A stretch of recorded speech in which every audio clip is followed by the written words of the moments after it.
Russian troops with his mercenary Wagner continued to push deeper and deeper around the eastern city of Bakhmut. This made it even more difficult for Ukrainian troops to defend the gypsum mining and producing city. The war continues. Ukrainian troops and Vladimir Putin's soldiers continue to use various methods to win the battle. Alexander Syrsky, commander of the Ukrainian ground forces, said on Tuesday that the situation around the eastern city of Bakhmut was dire, DW reported. Despite the significant losses, the enemy fielded the best-prepared Wagner units, which tried to break through the defenses of our troops and surround the city, Syrsky was quoted as saying on the Ukrainian military's central telegram message platform.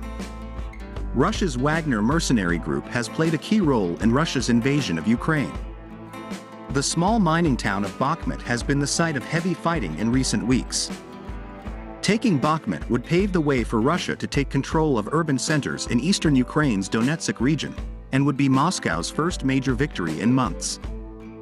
The Ukrainian General Staff said Russia was intensifying its forces in Bakhmut and was shelling settlements around the town. The enemy is constantly destroying everything that can be used to protect our positions for fortifications and defenses. Our soldiers who defended the area around Bakhmut are real heroes, Ukrainian President Volodymyr Zelensky said in his evening address. In the meantime, here are some other important developments regarding the war in Ukraine on Tuesday, the 28th of February 2023. Russian court fines Wikipedia owner for misinformation. A Russian court has fined the Wikimedia Foundation 2 million rubles for spreading misinformation about the Russian military. Wikimedia, which owns Wikipedia, has faced fines in Russia. Last year, Wikipedia was fined for not removing 2 articles about the war. The organization said it was considering appealing the ruling, but had not yet made a decision. So far, in the history of trials in Russia, Wikipedia has had only one successful experience of an appellate court verdict. The head of the foundation's Russia chapter, Stanislav Kozlovsky, told Reuters news agency. Yan Gagin, advisor to the head of the pro-Russian People's Republic of Donetsk, DPR, said a German-made Leopard tank was spotted near the town of Bakhmut. There are claims that the Leopard appeared near Artemovsk, Russian name for Bakhmut, he told broadcaster Russia 1 on Tuesday. Quoted by CNN, Gagin later downplayed the presence of tanks near the front line. There is no need to sensationalize this, he added. Given the current muddy weather, it will be difficult for heavy vehicles like the Leopard to move, he said. It is the same armored target as the others, he said. CNN cannot independently verify Gagin's claims. But European officials said earlier that the first Leopard 2 tanks donated to Ukraine had already arrived. The Prime Minister of Poland, Mateusz Morawiecki, confirmed that the first 4 Leopard tanks arrived in Ukraine. We will definitely not leave you. We support Ukraine until complete victory over Russia, he said.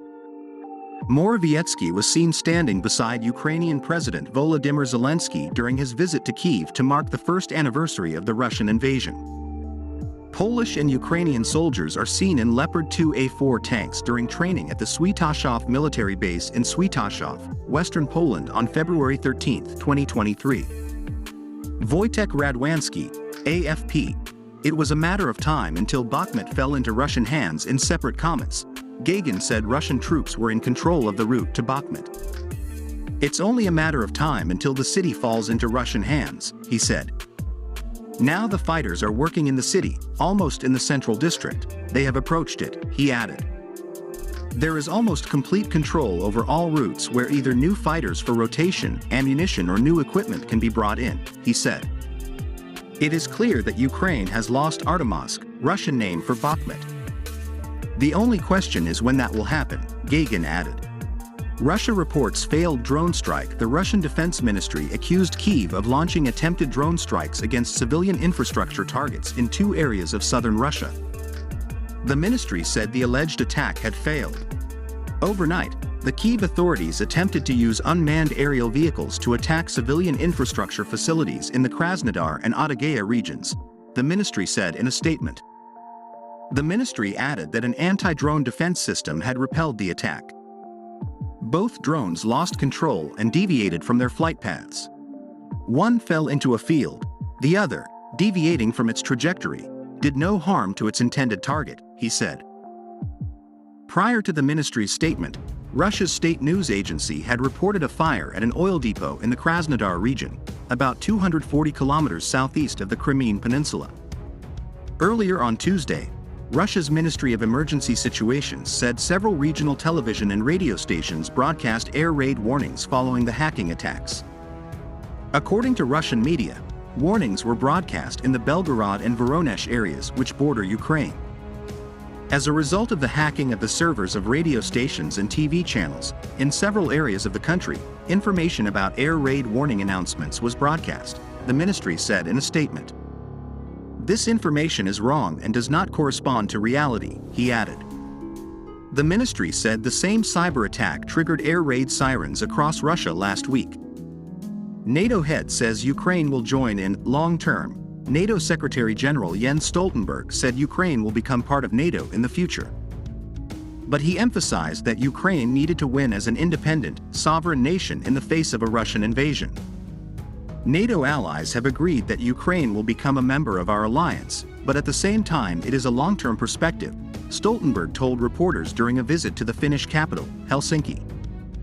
Moscow cited its concerns about NATO expansion as one of the reasons for launching a special military operation against Ukraine. German Chancellor. Stopping arms supply to Ukraine will not bring peace. German Chancellor Olaf Scholz insists that stopping the flow of Western weapons to Ukraine will not bring peace. He went on to criticize those who were protesting against the continuous entry of military troops during a speech in the Bundestag on Thursday. Scholz also praised the solidarity among the European Union, EU, G7 and NATO in their military support efforts towards Ukraine. It also claimed that Germany trained the largest number of Ukrainian soldiers among its allies and pledged continued support for the country. Nor will one achieve peace when someone shouts, "Never again will there be war," here in Berlin, and at the same time demands that all arms shipments must stop, Scholz said. The comments appeared to be a reference to the anti-war protests staged by Die Linke, Left Party, politician Sarah Wagenknecht and writer Alice Schwarzer last week. Thousands of protesters took to the streets of Berlin, gathering at the Brandenburg Gate to call on the government to stop sending weapons to Ukraine. Quoted from the Russia Today page, Friday, in the same speech, Scholz urged China not to provide weapons to Russia and instead use its influence to encourage the withdrawal of Russian troops from Ukraine. That echoes a recent warning by U.S. Secretary of State Antony Blinken, who has claimed that China is considering supplying Russia with lethal aid. China has repeatedly denied the accusations, with Chinese Deputy Ambassador to the United Nations Dai Bing telling the UN General Assembly in February that sending weapons will not bring peace. Last week, Chinese Foreign Ministry spokesman Mao Ning accused the U.S. of hypocrisy, saying the U.S. had stoked the fire in Ukraine by pouring weapons on one side of the conflict, thereby prolonging the fight and making peace difficult to grasp.